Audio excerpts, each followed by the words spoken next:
Salam Skapsa Bisa. Santun menuju prestasi dalam kompetensi. Oke pelajar Skapsa, pada mata pelajaran Pendidikan Pancasila dan Kewarganegaraan kelas 1 semester 1, hari ini kita akan membahas tentang sistem pembagian kekuasaan di Indonesia. Untuk itu, mari kita simak materi berikut ini. Hari ini kita masuk di bab selanjutnya, yaitu tentang nilai-nilai Pancasila dalam kerangka praktik dan penyelenggaraan pemerintah Indonesia. Tujuan pembelajaran kita hari ini yang pertama yaitu mendeskripsikan sistem pembagian kekuasaan negara. Yang kedua, siswa mampu mendeskripsikan kedudukan dan fungsi kementerian negara Republik Indonesia dan lembaga pemerintahan non-kementerian. Yang terakhir yaitu dari tujuan pembelajaran kita hari ini, siswa mampu menganalisis nilai-nilai Pancasila dalam penyelenggaraan pemerintahan. Nah, selanjutnya materi pembelajaran kita hari ini yang pertama yaitu sistem pembagian kekuasaan negara. Yang kedua yaitu kedudukan dan fungsi Kementerian Negara Republik Indonesia dan lembaga pemerintahan non-kementerian. Yang ketiga yaitu nilai-nilai Pancasila dalam penyelenggaraan pemerintahan.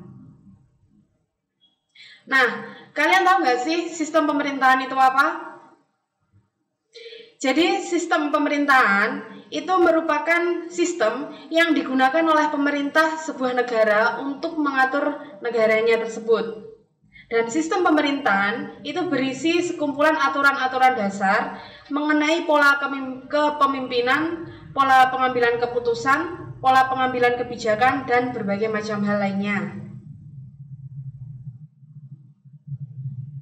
Untuk selanjutnya, kekuasaan. Jadi pengertian dari kekuasaan itu adalah kemampuan seseorang untuk mempengaruhi orang lain. Agar apa? Agar melakukan tindakan-tindakan yang diperintahkannya. Dan kekuasaan negara adalah kewenangan negara untuk mengatur seluruh rakyatnya untuk mencapai keadilan dan kemakmuran serta keteraturan.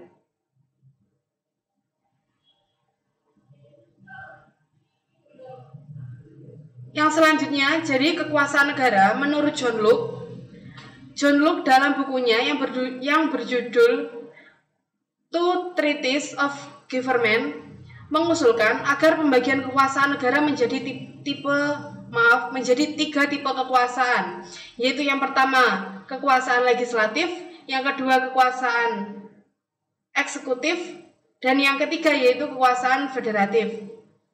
Tentunya kalian sudah pernah belajar trias politika di SMP, bukan?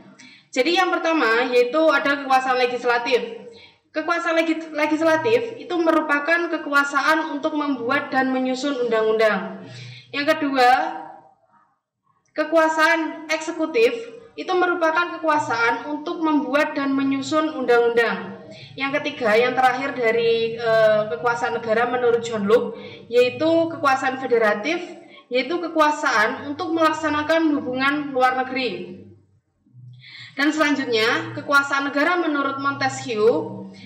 Jadi Montesquieu dengan teori trias politikanya membagi kekuasaan ke dalam tiga macam, yaitu yang pertama ada legislatif, eksekutif, dan yang pertama ada kekuasaan yudikatif.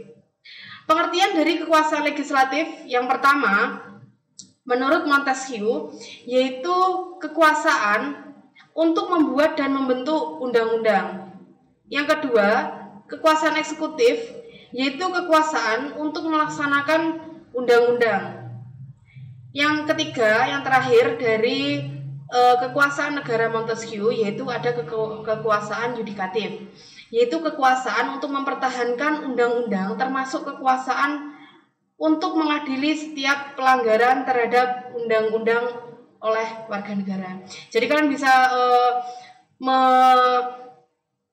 mengetahui ya antara kekuasaan legislatif, kekuasaan eksekutif, dan kekuasaan yudikatif. Kalian harus bisa membedakan. Yang selanjutnya, ada kekuasaan negara di kekuasaan negara dibagi dalam beberapa bagian, yaitu legislatif, eksekutif, dan yudikatif. Tetapi kekuasaan dari tiga kekuasaan tersebut tidak dapat dipisahkan. Jadi dalam hal ini dapat menjadi konsekuensi bahwa di antara bagian kekuasaan itu dimungkinkan ada koordinasi atau kerjasama. Nah, untuk mekanisme pembagian kekuasaan yang seperti ini banyak sekali digunakan oleh negara-negara di dunia, termasuk negara Indonesia. Selanjutnya, kekuasaan negara itu terpisah-pisah dalam berbagai bagian, baik mengenai organnya maupun fungsinya. Jadi, untuk setiap lembaga menjalankan fungsinya masing-masing. Contoh negara yang menganut mekanisme pemisah kekuasaan adalah Amerika Serikat. Nah, untuk yang selanjutnya yaitu ada konsep pembagian kekuasaan di Indonesia. Jadi mekanisme pembagian kekuasaan di Indonesia itu diatur sepenuhnya dalam Undang-Undang Dasar Negara Kesatuan Republik Indonesia tahun 1945. Dan untuk penerapan kekuasaannya itu sendiri, Indonesia terdiri atau dibagi menjadi dua bagian pembagian kekuasaan, yaitu yang pertama secara horizontal dan pembagian kekuasaan secara vertikal. Nah, untuk selanjutnya, pembagian kekuasaan secara horizontal. Jadi yang pertama yaitu pembagian kekuasaan menurut fungsi lembaga-lembaga tertentu. Contohnya, ada legislatif, eksekutif, dan yudikatif. Dan berdasarkan Undang-Undang 1945, pembagian kekuasaan secara horizontal itu dilakukan pada tingkat pemerintahan pusat dan pemerintahan daerah. Untuk selanjutnya, yaitu untuk pemerintahan pusat itu berlangsung antara lembaga-lembaga yang sederajat. Contohnya, kekuasaan eksekutif, kekuasaan konstitutif, yudikatif, eksaminatif, dan yang terakhir yaitu moneter. Untuk pemerintahan daerah itu berlangsung antara lembaga-lembaga daerah yang sederajat. Contohnya apa? Ada pemerintahan daerah atau kepala daerah atau wakil kepala daerah dan perwakilan rakyat daerah atau yang biasa disebut sebagai DPR. Nah, saya ulangi lagi, untuk pembagian kekuasaan secara horizontal,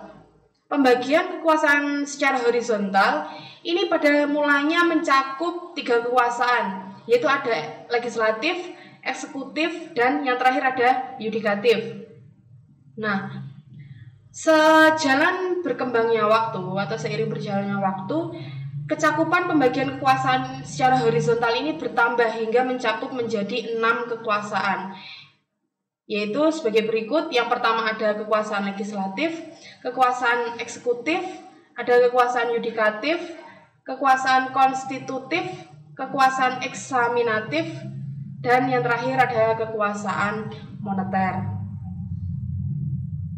Nah, untuk pembagian kekuasaan secara horizontal, yang pertama ada kekuasaan konstitutif, yang merupakan kekuasaan untuk mengubah dan menetapkan undang-undang dasar. Kekuasaan ini dijalankan oleh siapa? Kekuasaan konstitutif ini dijalankan oleh MPR, sebagaimana dijelaskan dalam pasal 3 ayat 1 Undang-Undang Dasar 1945 yang menyatakan bahwa Majelis Permusyawaratan Rakyat itu berwenang mengubah dan menetapkan undang-undang dasar. Sedangkan kekuasaan eksekutif yaitu merupakan kekuasaan untuk menjalankan undang-undang dan penyelenggaraan pemerintahan negara.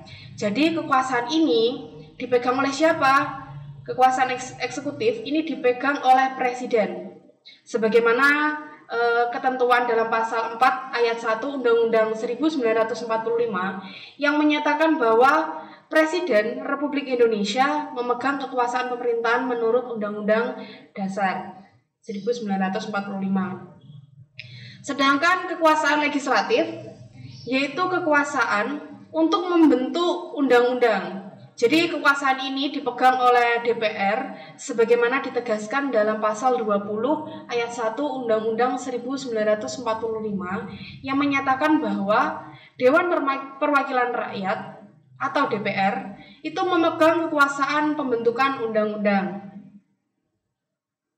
Yang selanjutnya kekuasaan yudikatif atau kekuasaan kehakiman kalau dalam kekuasaan negara Indonesia, yaitu kekuasaan untuk menyelenggarakan peradilan. Guna apa? Guna menegakkan hukum dan keadilan. Jadi kekuasaan ini dipegang oleh Mahkamah Agung atau Mahkamah Konstitusi sebagaimana ditegaskan dalam pasal 24 ayat 2 Undang-Undang Dasar 1945 yang menyatakan bahwa kekuasaan atau kehakiman itu dilakukan oleh sebuah Mahkamah Agung dan badan peradilan yang berada di bawahnya atau dalam lingkungan peradilan umum, lingkungan peradilan agama, lingkungan peradilan militer, lingkungan peradilan tata usaha negara, dan yang terakhir oleh suatu Mahkamah Konstitusi. Untuk kekuasaan eksaminatif atau inspektif, yaitu kekuasaan yang berhubungan dengan penyelenggaraan pemeriksaan atau atas pengelolaan dan tanggung jawab tentang keuangan negara.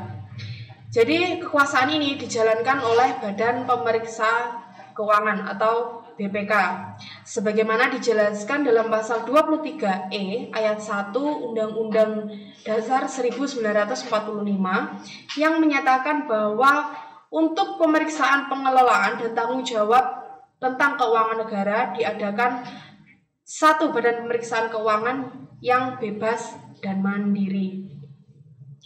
Untuk yang terakhir ada kekuasaan moneter, yaitu kekuasaan moneter atau kekuasaan untuk menetapkan melaksanakan kebijakan moneter atau mengatur dan menjaga kelancaran sistem pembayaran serta memelihara kestabilan nilai rupiah.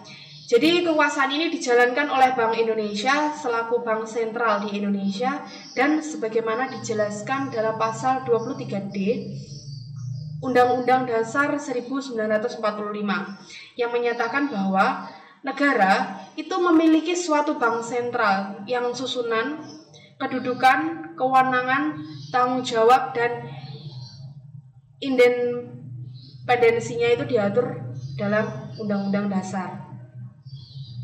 Nah, untuk yang selanjutnya ada pembagian kekuasaan secara vertikal. Tadi saya sudah jelaskan yang pertama ada pembagian kekuasaan secara horizontal dan yang kedua ini ada pembagian kekuasaan secara vertikal. Jadi, pembagian kekuasaan secara vertikal adalah pembagian kekuasaan menurut tingkatnya. Yang artinya yaitu pembagian kekuasaan antara beberapa tingkatan pemerintahan. Jadi pembagian kekuasaan secara vertikal ini merupakan pembagian kekuasaan menurut tingkatnya, yaitu pembagian kekuasaan antara beberapa tingkatan pemerintah. Jadi dalam pasal 18 ayat 1 Undang-Undang Dasar Republik Indonesia tahun 1945 yang menyatakan bahwa Negara Kesatuan Republik Indonesia itu dibagi atas daerah-daerah provinsi dan daerah dibagi atas kabupaten dan kota. Yang tiap-tiap provinsi itu ada kabupaten dan kota dan mempunyai pemerintahan daerah dan yang diatur dengan undang-undang. Untuk pembagian kekuasaan secara vertikal, yang pertama yaitu ada hubungan antara pemerintahan provinsi dan pemerintahan kabupaten atau kota yang terjalin dengan koordinasi, pembinaan, dan pengawasan oleh pemerintah pusat dalam bidang administrasi dan kewilayahan. Yang kedua yaitu muncul sebagai konsekuensi dari diterapkannya asas desentralisasi di Negara Kesatuan Republik Indonesia. Dan yang terakhir pembagian kekuasaan secara vertikal itu dengan asas desentralisasi, pemerintahan pusat menyerahkan wewenangan pemerintahan kepada pemerintahan daerah otonom yang artinya provinsi dan kabupaten atau kota. Untuk apa? Yaitu untuk mengurus dan mengatur sendiri urusan pemerintahan pusat, yaitu yang berwenang yang berkaitan dengan politik luar negeri, pertahanan, keamanan, justisi, agama, moneter, dan yang terakhir yaitu fiskal.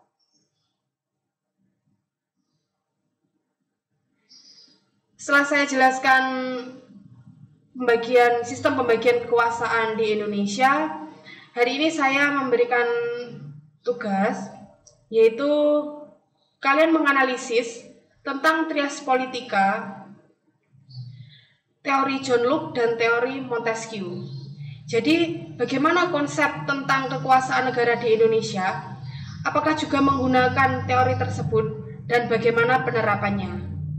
Baiklah pelajar Skapsa, demikian materi hari ini mengenai pembagian kekuasaan di Indonesia. Untuk pengumpulan tugas melalui Google Classroom, dan jangan lupa like dan komen untuk mendukung program ini. Klik subscribe dan tekan tombol lonceng supaya tidak ketinggalan informasi. Dan share jika menurut kalian video ini bermanfaat untuk orang lain. Sampai jumpa di video kita selanjutnya. Salam Skapsa bisa. Sekolah Berbudaya Industri berkarakter wirausaha menjadi idola Kediri Raya.